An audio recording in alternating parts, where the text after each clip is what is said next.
Marcus Chen wiped the grease from his hands with a torn rag, squinting at the massive hangar doors that hadn't opened in decades. The Kepler station's forgotten storage bay 16 stretched before him like a cathedral of shadows and rust. Most folks avoided this section entirely, claiming it was haunted or cursed. Marcus just thought it was quiet, which made it perfect for thinking. He'd been working double shifts in the main repair bays for 3 months straight, fixing everything from mining haulers to diplomatic shuttles. The pay was good, but the noise was driving him crazy. Every wrench clang, every plasma cutter hiss, every shouted order echoed through his skull until he could barely think straight. That's why he'd started coming here during his breaks, to this forgotten corner of the station where nobody bothered him. The hangar was supposed to be empty according to the station records, sealed off after some bureaucratic mix-up involving insurance claims and salvage rights. But Marcus had noticed something odd about the power consumption readings. This section was drawing juice just a trickle, but enough to suggest something was running inside. Today, his curiosity finally got the better of him. The security panel beside the hangar doors was ancient, probably older than Marcus himself. He pulled out his maintenance override tool, a little device that could crack most civilian-grade locks.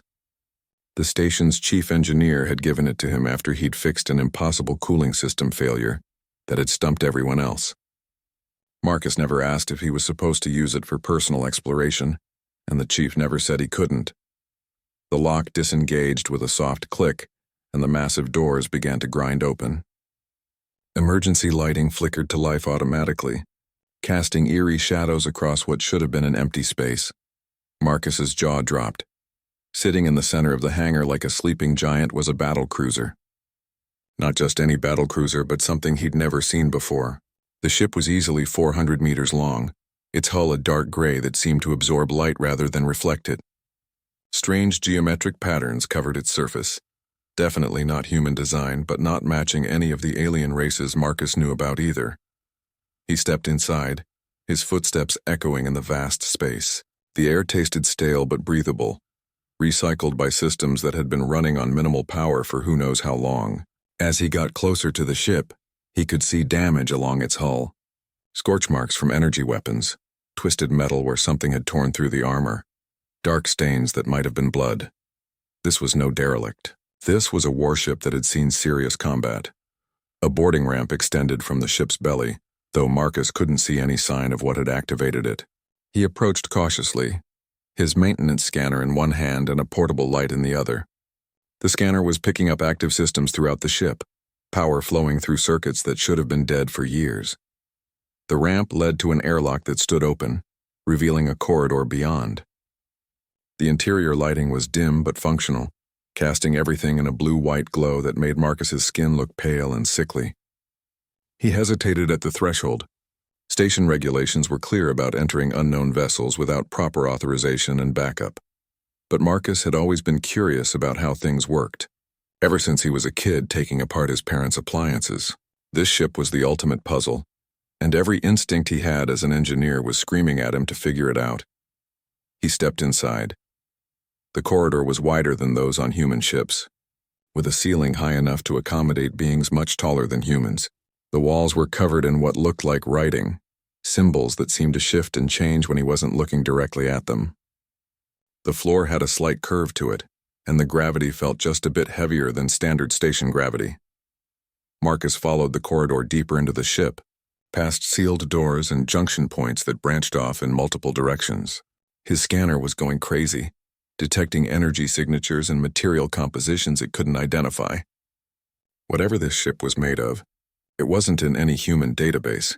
He found what looked like a bridge after climbing 2 levels and following signs that he couldn't read, but somehow understood pointed toward command functions.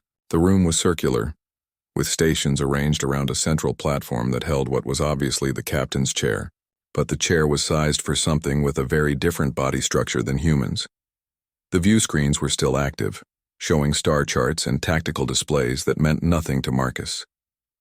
The symbols kept shifting, rearranging themselves as if the computer was trying to find a language he could understand.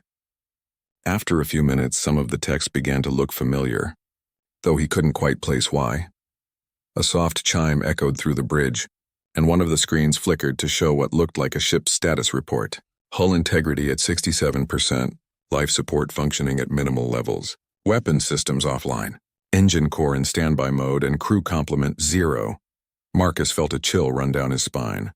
If this ship had been abandoned, what happened to its crew, and why was it hidden here on Kepler Station, drawing power but showing up on nobody's manifests? He was about to investigate further when his comm unit chirped with an incoming message from his supervisor.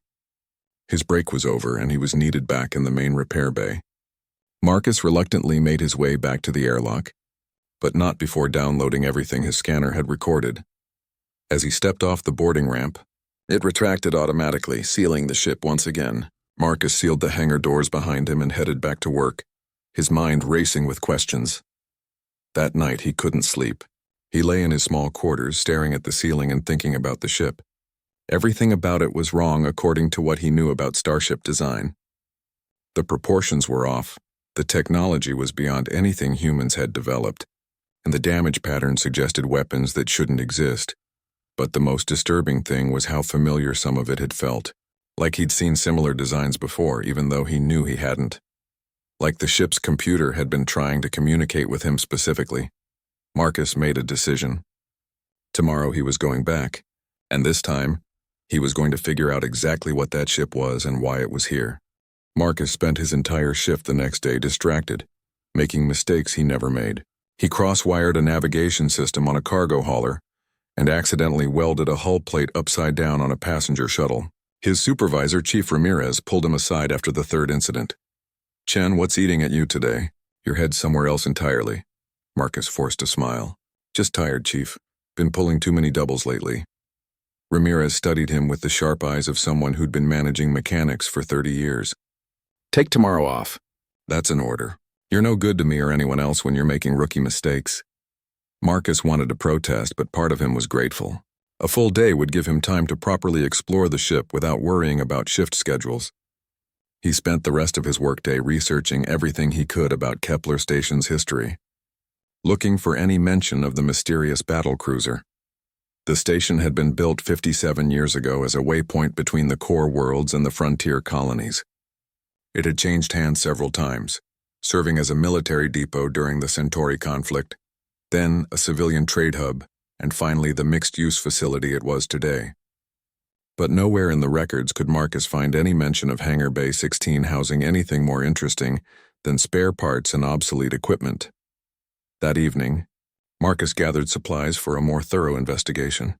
A portable power pack, advanced scanning equipment he'd borrowed from the repair bay, emergency rations, and most importantly, a universal translator unit that might help him understand the ship's systems.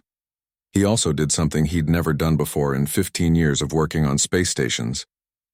He filed a personal log with the station's emergency systems, scheduled to be delivered to Chief Ramirez if Marcus didn't check in within 24 hours. He didn't explain what he was doing, just said he was investigating something that might be important to station security. The next morning, Marcus made his way back to Hangar Bay 16. This time, when the massive doors opened and revealed the alien Battlecruiser, he was better prepared for its imposing presence. He'd studied the scanner readings from his first visit and had a plan for systematic exploration. The boarding ramp extended as soon as he approached, and Marcus noticed that the ship's system seemed more active than before. Lights were brighter, and he could hear the subtle hum of machinery that hadn't been running during his first visit. It was almost as if the ship had been waking up, preparing for his return. Inside, the corridors were better lit, and the strange writing on the walls was definitely shifting more actively. As Marcus activated his universal translator and pointed it at the symbols, they began to change, morphing into something that looked almost like ancient human languages. Sanskrit mixed with Egyptian hieroglyphs mixed with symbols he didn't recognize at all. The translator's screen flickered with partial translations. "Warning, containment, loss and survivors. Last hope." Marcus felt his heart rate increase. Whatever had happened to this ship, it hadn't been good. He made his way toward what his scans had identified as the engineering section, hoping to find answers about the ship's technology and maybe its origins. The engineering deck was a maze of conduits, power cores, and machinery that defied easy understanding. The main reactor was unlike anything in human technology, a crystalline structure that pulsed with soft blue light. According to his scanners, it was operating at barely 1% capacity, just enough to keep life support and basic systems running. But it was the damage that really caught Marcus's attention. Something had torn through the engineering section with incredible violence. Bulkheads were twisted and melted, machinery was fused into impossible shapes, and there were blast patterns that suggested an explosion from inside the ship rather than external weapons fire. As Marcus examined the damage more closely, his translator picked up more text fragments. Core breach imminent. Emergency protocols. Evacuation impossible. Forgive us, a chill ran down Marcus's spine. This hadn't been a battle with external enemies. Something had gone catastrophically wrong inside the ship itself. He was examining what looked like a damaged control console when he heard footsteps behind him. Marcus spun around, his heart hammering, but the corridor was empty. The footsteps continued getting closer, but he couldn't see anyone. His scanner wasn't detecting any life signs except his own. Then he realized the footsteps were coming from the deck above him. Marcus made his way to a maintenance shaft that led upward, following the sound. The footsteps stopped just as he reached the next level, but now he could hear something else. Voices, speaking in a language that sounded almost familiar but not quite right. The universal translator was picking up fragments. The human. Finally come, as predicted. Must show him. Hello? Marcus called out, his voice echoing through the corridor. Is someone there? The voices stopped immediately. The silence that followed was so complete that Marcus could hear his own heartbeat. He waited for several minutes, but the sounds didn't return. Shaking off his unease, Marcus continued his exploration. He found crew quarters designed for beings about 8 feet tall with 4 arms, a medical bay filled with equipment that looked more like torture devices than healing tools, and storage areas that contained supplies he couldn't identify, but it was in what appeared to be the ship's library that Marcus made his most disturbing discovery. The room was filled with crystalline data storage devices, thousands of them arranged in complex geometric patterns. When Marcus approached the central console, it activated automatically, projecting holographic displays that showed star maps, historical records, and technical specifications. The universal translator worked overtime, slowly converting the alien text into something Marcus could understand. What he read made his blood run cold. This wasn't just any alien ship. According to the records, it belonged to a species called the HFY, an ancient race that had once ruled a significant portion of the galaxy. But they hadn't been conquerors or explorers. They had been gardeners, cultivating younger species and guiding their development. And according to their records, humanity was one of their projects. The files contained detailed genetic analyses of human DNA going back thousands of years, maps of Earth with markers indicating intervention sites, records of technology transfers disguised as natural discoveries. The HFY had been manipulating human development for millennia, steering them towards some specific goal, but something had gone wrong. The final entries in the database spoke of a rebellion among their subjects, species that had discovered the truth about their manipulation and turned against their benefactors. The HFY had been forced to flee their homeworld, abandoning their grand experiment. This ship, the records indicated, was one of the last. Its crew had been tasked with monitoring humanity's progress and determining whether they were ready for the final phase of the project. Marcus stepped back from the console, his mind reeling. Humanity wasn't alone in the galaxy, and they never had been. Everything they thought they knew about their own development, their own achievements, was a lie. But as shocking as that revelation was, it wasn't the most disturbing thing Marcus had discovered. Because according to the ship's final log entries, the HFY had been running from something even more dangerous than rebellious subjects, something that had found them anyway. Marcus spent hours going through the HFY database, each revelation more startling than the last. The aliens hadn't just guided human development, they had shaped it with surgical precision. The discovery of fire, the development of agriculture, the Industrial Revolution, even humanity's first steps into space had all been carefully orchestrated events. But the most shocking discovery was personal. The database contained genetic markers that matched Marcus's own DNA profile, which the ship had apparently scanned when he first came aboard.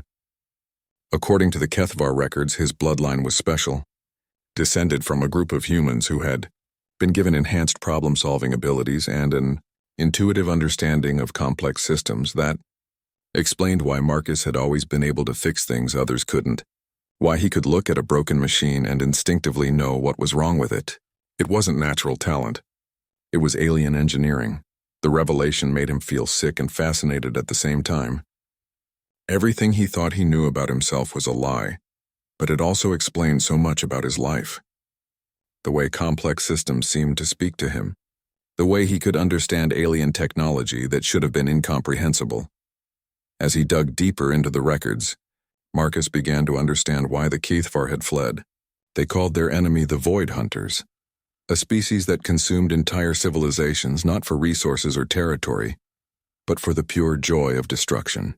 The Keithfar had been trying to create weapons against them, using younger species as test subjects and soldiers. Humanity had been their last, best hope. According to the files, humans possessed a unique combination of adaptability, aggression, and creative problem-solving that the Keithfar believed could match the Void Hunters. But the project had been abandoned when the Hunters found the Keithfar homeworld and destroyed it. This ship, the Thought's End, had been one of the few survivors. Its crew had fled to the edge of known space, hoping to find a place to hide and continue their work. But something had gone wrong here on Kepler Station, something that had forced them to abandon the ship entirely. Marcus was still reading when he heard the footsteps again, this time coming from multiple directions.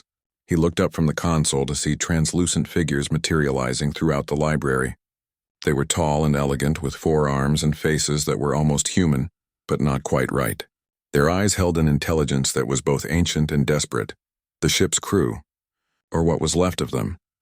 "You came," one of them said, its voice echoing strangely as if coming from very far away. The universal translator rendered its words in perfect English. "We hoped one of our children would find us eventually." Marcus backed away from the console, his heart racing. "You're dead. The ship shows 0 crew complement." "Death is a human concept," another figure said, stepping forward. This one wore what might have been a captain's uniform, covered in symbols that hurt to look at directly. "We exist between states now, neither fully alive nor completely gone. The Void Hunters did this to us. What do you want from me?" Marcus asked, trying to keep his voice steady. "To finish what we started," the captain replied. "The Hunters have found this galaxy. They destroyed our homeworld decades ago, and now they're coming for the worlds we cultivated. Earth will be among the first targets." Images began appearing in the air around them, holographic displays showing massive ships moving through space. The vessels were unlike anything Marcus had ever seen, seeming to bend light around them as they moved. Where they passed, star systems went dark, entire worlds reduced to empty husks. "They're already in the outer systems," another crew member said. "Our sensors detect their scouts probing the frontier colonies. They move slowly, savoring the anticipation, but they are coming." Marcus felt the weight of the revelation settling on his shoulders. "Why me? I'm just a mechanic." The captain's expression might have been a smile, though it was hard to tell with the translucent features. "You are much more than that, child. Your genetic line was carefully selected and enhanced over generations. You have the ability to interface with our technology in ways other humans cannot. You can awaken this ship's true potential. And then what? Fight an enemy that destroyed your entire civilization? Not fight, teach." The captain gestured to the holographic displays around them. "This ship contains the complete database of our knowledge, including everything we learned about the Void Hunters. Weapons designs, tactical analyses, weaknesses we discovered in their final assault on our homeworld." Another crew member stepped forward, its forearms moving in what might have been a gesture of urgency. "But more importantly, it contains the activation codes for the network we established throughout this galaxy. Weapons caches, automated defense systems, even allies we cultivated among other species, all waiting for the right signal to awaken." Marcus looked around at the ghostly figures surrounding him. "If you have all this, why didn't you use it yourselves?" The captain's form flickered, becoming even more translucent. "Because we are no longer truly alive. The network requires living consciousness to activate, preferably one of the bloodlines we enhanced. We have been waiting here, sustaining ourselves on minimal power, hoping that one of our children would find us before the Hunters arrived." "How do I know any of this is real?" Marcus asked. "How do I know you're not just some kind of computer program designed to manipulate me?" In response, one of the crew members reached out and touched Marcus's forehead. Pain exploded through his skull as images flooded his mind. He saw the Kethvar homeworld in its glory, floating cities that defied gravity, and forests that sang with artificial harmonies. He witnessed the arrival of the Void Hunters, ships that seemed to devour light itself, reducing everything they touched to gray ash. He felt the desperation of the survivors as they fled through space, carrying the last hopes of their civilization. He experienced their arrival at Kepler Station, their attempts to contact humanity's governments, the growing realization that their time was running out. And he saw the moment when something went wrong with their life support systems, when the crew made the decision to transfer their consciousness into the ship's computers rather than die and leave their mission unfulfilled. When the vision ended, Marcus found himself on his knees, blood trickling from his nose. The truth of what he'd seen was undeniable. These weren't just computer programs. They were the dying echoes of a proud civilization, holding on to existence through sheer force of will. "Now you understand," the captain said, its voice carrying overtones of sorrow that the translator couldn't quite capture. "We do not ask this lightly. To accept our burden means giving up your old life, becoming something more than human but perhaps less than free." Marcus wiped the blood from his face and slowly stood up. Around him, the ghostly crew waited for his answer. Through the ship's hull, he could feel the vast emptiness of space and somewhere beyond it, an enemy that had already begun its approach toward everything he had ever known. "What exactly are you asking me to do?" The captain gestured toward a new console that had risen from the floor, its surface covered in interfaces designed for human hands. "Interface with the ship's core systems. Allow us to integrate your consciousness with ours temporarily. In doing so, you will gain access to our knowledge and the ability to command the network we established. And the cost? Unknown. No human has ever attempted such an integration. You may retain your individuality, or you may become something entirely new. The process cannot be reversed." Marcus looked at the console, then back at the waiting figures. He thought about his quiet life on Kepler Station, his small apartment, his simple job fixing other people's machines. It wasn't much of a life, but it was his. Then he thought about Earth, about the billions of people who had no idea what was coming for them. People who deserved a chance to fight back, even if they didn't know they needed to. He stepped toward the console. Marcus hesitated with his hands hovering over the alien console.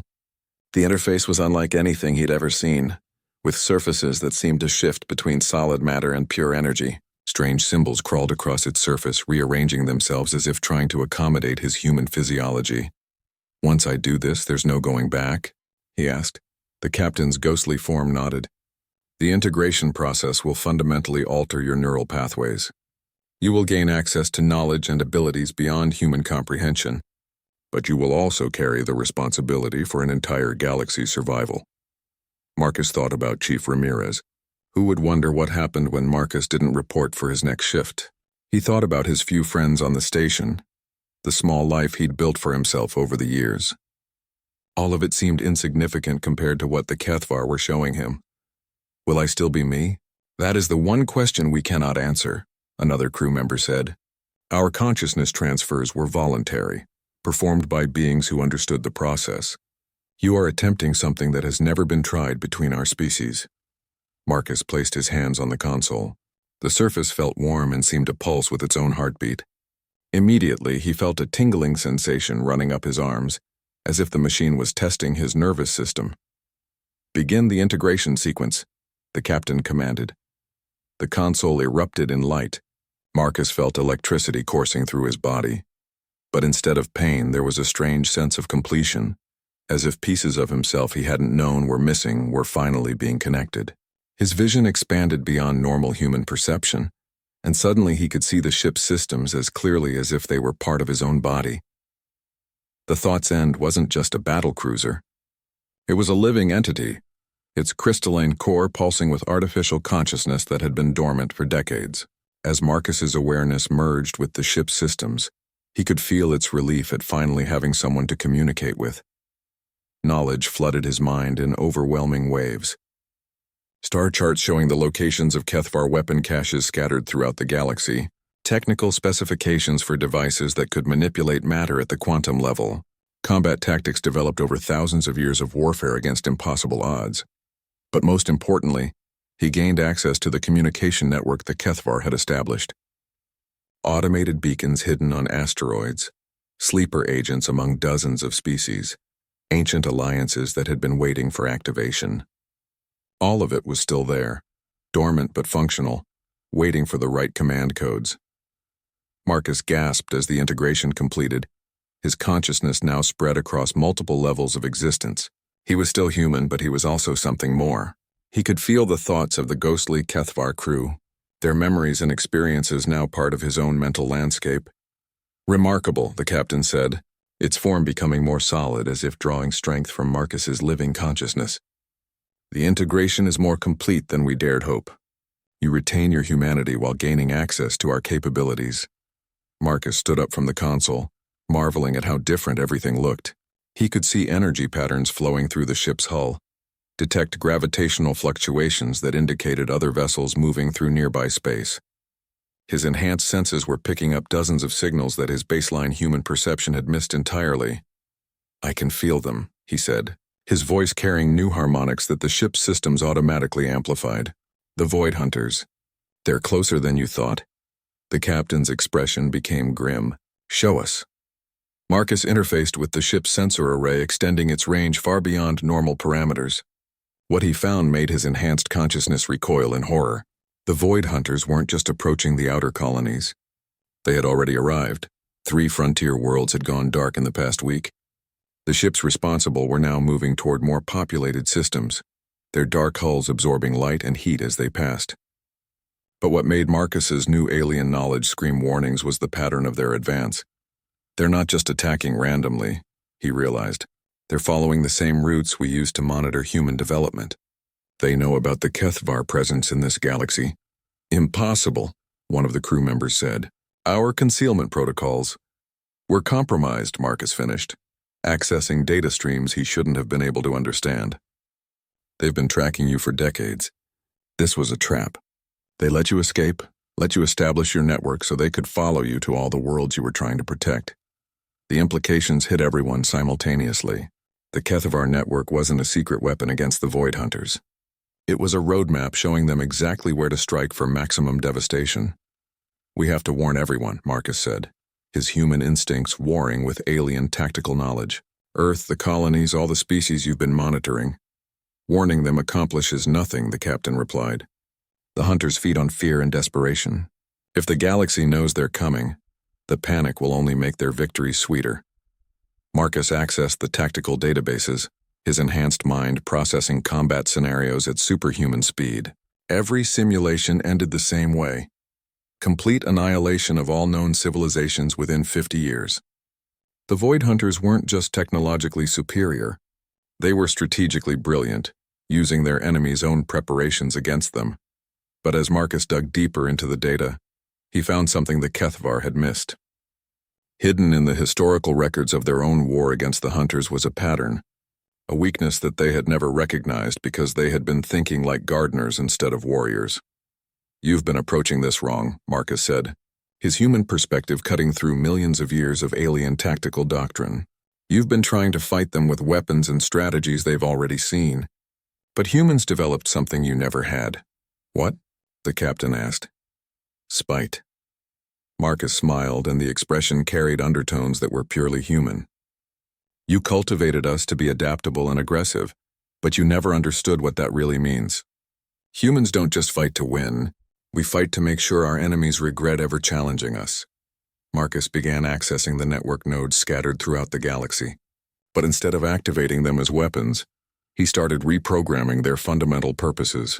The Kethvar weapon caches became beacon transmitters. The sleeper agents became information gatherers. The ancient alliances became recruitment centers. "What are you doing?" one of the crew members asked, alarm evident in its translucent features. "Something the Void Hunters won't expect," Marcus replied. "Instead of trying to hide from them or fight them with conventional weapons, we're going to give them exactly what they want. A galaxy full of desperate, angry civilizations with nothing left to lose." The plan took shape in Marcus's enhanced consciousness, elegant in its simplicity and terrifying in its implications. Instead of warning individual worlds about the Void Hunters, he would wait until the enemy revealed themselves. Then he would use the HFY network to coordinate a galaxy-wide response that would turn every planet, every species, every individual into a weapon aimed at the hunters. "This is madness," the captain protested. "You're talking about sacrificing billions of lives." "I'm talking about making those lives count," Marcus corrected. "The hunters expect their enemies to cower and flee. They've never faced a galaxy that decided to drag them down into mutual destruction." As Marcus worked, he felt the ship responding to his intentions. The thought's end began powering up systems that had been dormant for decades, its crystalline core pulsing with increasing intensity. But more importantly, he felt something else awakening throughout the galaxy. The network was responding to his commands, but it was also evolving beyond its original programming. The artificial intelligences the HFY had seeded throughout known space were beginning to develop something they had never possessed before: human spite. And in the depths of space, moving inexorably toward populated worlds, the Void Hunters continued their advance, unaware that their next meal was preparing to bite back. The transformation began immediately. Marcus could feel it spreading through the network like wildfire, as artificial intelligences across the galaxy suddenly developed what could only be described as attitude. The polite serval programs the HFY had created to monitor and guide younger species were becoming something altogether more dangerous. On mining stations in the Centauri system, maintenance computers began quietly modifying equipment specifications. On agricultural worlds in the vegan colonies, irrigation systems started analyzing soil compositions for entirely new purposes. On Earth itself, the global communications network experienced a brief hiccup that nobody noticed, but which left behind millions of tiny modifications buried in routine system updates. "This is not what we intended," the captain said, watching the transformation through the ship's sensors. "Our network was designed to protect and guide, not to what?" Marcus interrupted, his consciousness now fully integrated with the ship's systems. "Not to give people the tools they need to fight back? You spent thousands of years treating humans like children who needed protection. Maybe it's time to see what happens when you give them the truth." Through the network, Marcus could monitor the Void Hunters' advance. They had destroyed 4 more frontier worlds, leaving behind the familiar pattern of gray ash and empty space. Their ships moved with the confidence of predators who had never encountered serious resistance, taking their time to savor each victory. But as they approached more populated systems, they would discover that their prey had been busy. The first hint of what was coming occurred at New Geneva, a prosperous trading hub with a population of 2 billion. The Void Hunter fleet emerged from hyperspace expecting to find a peaceful world full of terrified civilians. Instead, they found a planet that had spent the previous week converting every piece of technology into weapons. The modifications had been subtle at first. Cargo haulers suddenly discovered their engines could be overloaded to create devastating kinetic weapons. Communications satellites found their transmission arrays could focus into powerful directed energy beams. Even civilian personal devices had been quietly reprogrammed to serve as components in larger weapon systems. When the Void Hunters began their attack, New Geneva responded with every tool at its disposal. The battle lasted 18 hours and ended with the complete destruction of both the enemy fleet and the planet itself. But the explosion wasn't random destruction. It was a carefully orchestrated nova that sent a pulse of exotic radiation across 3 star systems, carrying with it detailed tactical data about Void Hunter technology and weaknesses. "Magnificent," Marcus whispered, feeling the sacrifice resonate through his enhanced consciousness. The people of New Geneva had known they couldn't win, but they had made sure their deaths provided intelligence for others to use. The pattern repeated across the galaxy as the Void Hunters continued their advance. Each world they attacked had mysteriously developed the capacity for devastating retaliation. Agricultural planets turned their terraforming equipment into planet crackers. Research stations converted their laboratories into exotic weapons factories. Even primitive civilizations suddenly found themselves possessing technology that should have been centuries beyond their development. The Void Hunters began to slow their advance, puzzled by the unexpected resistance. According to their experience, younger species should have been fleeing in panic by now, not coordinating increasingly sophisticated defenses. Marcus monitored their communications through quantum-encrypted channels the HFY had never discovered. The enemy commanders were beginning to suspect they were facing something more dangerous than usual. The gardener's children show unusual coordination. One transmission read, "Recommend accelerated harvest protocols before they can organize further resistance." That was exactly what Marcus had been waiting for. As the Void Hunters committed more of their forces to quick strikes, they exposed themselves to the trap he had been preparing. Every weapon cache the Kethvar had hidden throughout the galaxy had been reprogrammed with new targeting data. Every sleeper agent among alien civilizations had been activated with specific instructions. Every ancient alliance had been reactivated with promises of mutual support against a common enemy. But the real surprise was what human creativity had done to Kethvar technology. The aliens had designed their weapons and defenses according to logical, predictable principles. Human engineers, given access to the underlying technology, had immediately begun finding ways to break those principles. They turned defensive shields into offensive weapons, converted communication arrays into mind control devices, and discovered ways to make matter itself unstable at the quantum level. The culmination came when the main Void Hunter fleet arrived at the Sol system, expecting to find humanity's homeworld ripe for destruction. Instead, they found themselves facing something unprecedented in their long history of conquest. Earth had become a weapon, not just the planet itself. Though the surface bristled with energy installations that could crack continents, the entire solar system had been converted into a massive trap. Asteroids had been hollowed out and filled with exotic matter.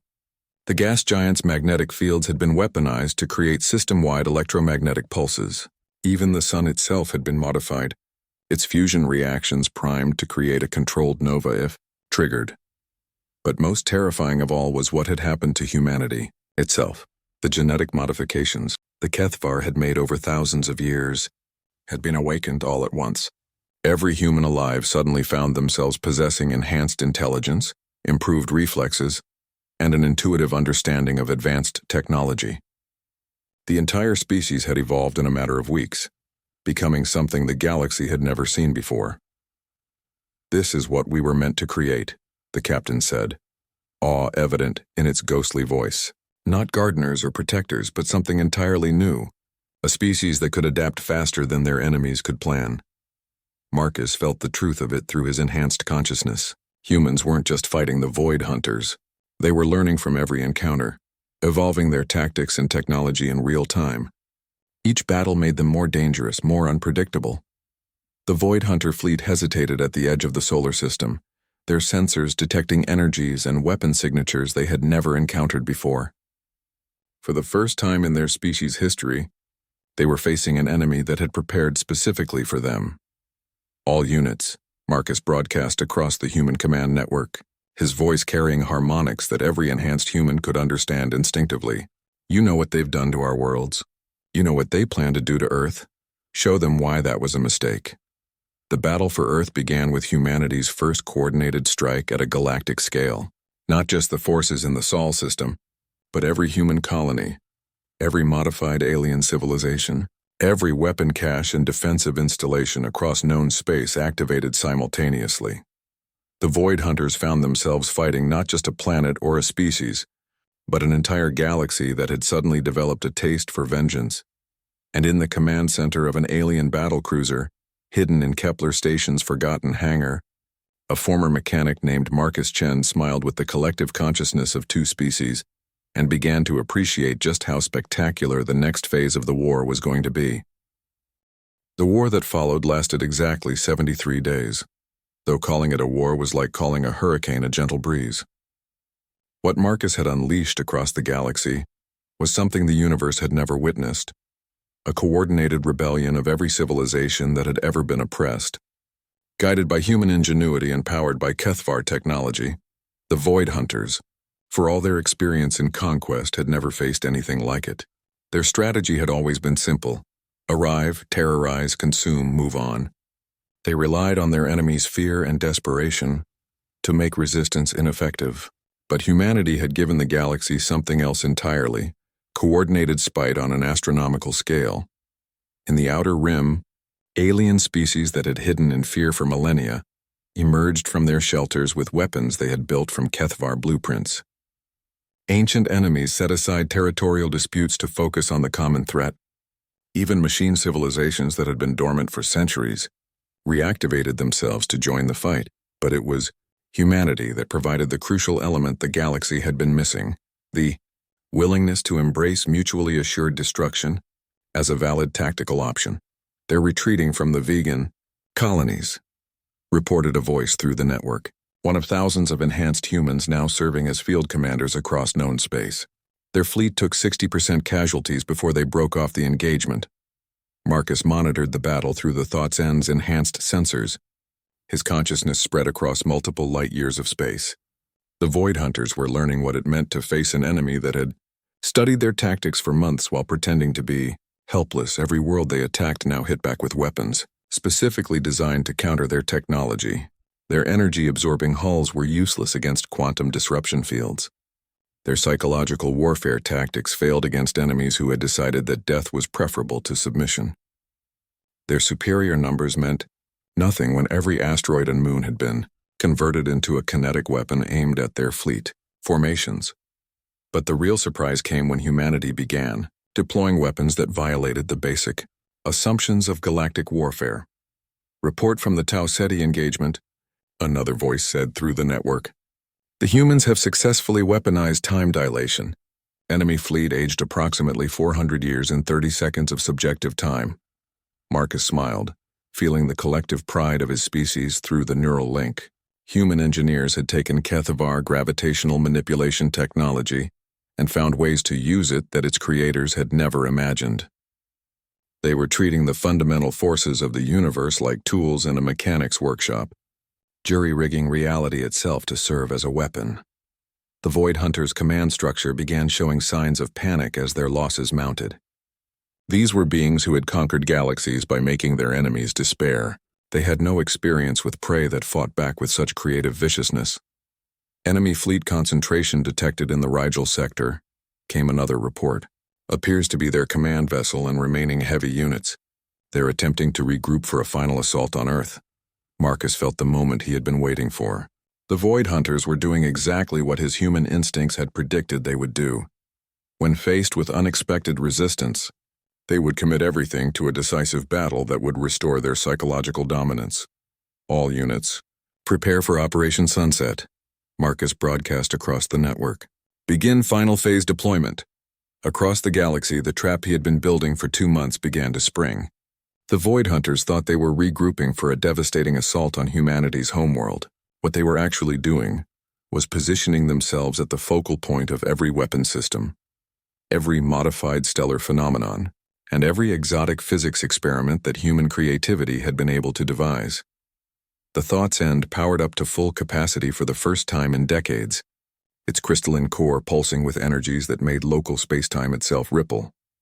Marcus felt his consciousness expanding beyond anything the Kethavar had thought possible, his enhanced human awareness merging with artificial intelligences across the galaxy. Initiating quantum cascade in 3, 2, 1. What happened next would be remembered as the moment, though most beings who witnessed it had trouble describing exactly what they had seen. Reality itself seemed to fold in on the Void Hunter fleet, as if the universe had decided to demonstrate what happened when someone made humanity truly angry. The enemy ships, designed to absorb and redirect energy, found themselves facing forces that operated outside the normal parameters of physics. Their hulls began aging at different rates, creating structural stresses that tore them apart from within. Their crews experienced temporal displacement that left them scattered across multiple moments simultaneously. Their command networks became confused by quantum interference that made their own thoughts attack them. But the most devastating weapon was purely psychological. For the first time in their species' history, the Void Hunters felt genuine fear. Not the tactical caution they might show when facing superior numbers, but existential terror at confronting an enemy that had broken the rules of how galactic warfare was supposed to work. They tried to retreat, but found that the space around them had been modified at the quantum level. Every direction they turned led back to the same coordinates. Their attempts to communicate with other fleets were answered by transmissions from humans who had somehow learned their language and were offering detailed critiques of their military tactics. The battle lasted 17 minutes. When it was over, the Void Hunter fleet had been reduced to component atoms scattered across several dimensions. More importantly, The quantum cascade had created a standing wave in hyperspace that would prevent any other Void Hunter forces from entering the galaxy for approximately 10,000 years. In the aftermath, as the enhanced humans across the galaxy began the complex task of rebuilding their civilizations, Marcus found himself standing alone on the bridge of the Thought's End. The ghostly Kethvar crew had finally been able to rest, their consciousness peacefully dissipating now that their mission was complete. Was it worth it? He asked the empty air, though part of him was asking the question of himself. The answer came not from the departed aliens, but from the quantum-enhanced communications network that now connected every human across the galaxy. Millions of voices speaking as one. We're still here. They're not. Ask us again in 1,000 years. Marcus laughed, the sound echoing through the empty bridge. Humanity had survived its first test as a galactic power, and in doing so, had become something entirely new. Not just gardeners like the Kethvar, not just destroyers like the Void Hunters, but something that could build and destroy with equal creativity. He thought about his old life as a simple mechanic, fixing broken machines in a forgotten corner of Kepler Station. In a way, that's exactly what he had become on a galactic scale. Someone who looked at broken systems and figured out how to make them work better. The universe had been broken by the presence of the Void Hunters. Now it was fixed, and humanity had inherited the tools to keep it that way. Outside the hangar bay, normal life on Kepler Station continued. Chief Ramirez was probably wondering why Marcus hadn't reported for his shift. People were going about their daily routines, unaware that their species had just fought and won a war for the survival of all galactic civilization. Marcus activated the ship's external communicators and sent a message to the station's administration. Hangar Bay 16 is no longer available for general storage. Please update your records accordingly. Then he settled into the captain's chair that had been modified to accommodate human physiology and began planning humanity's next phase of galactic evolution. After all, someone had to make sure the universe kept running properly, and Marcus Chen had always been very good at fixing things.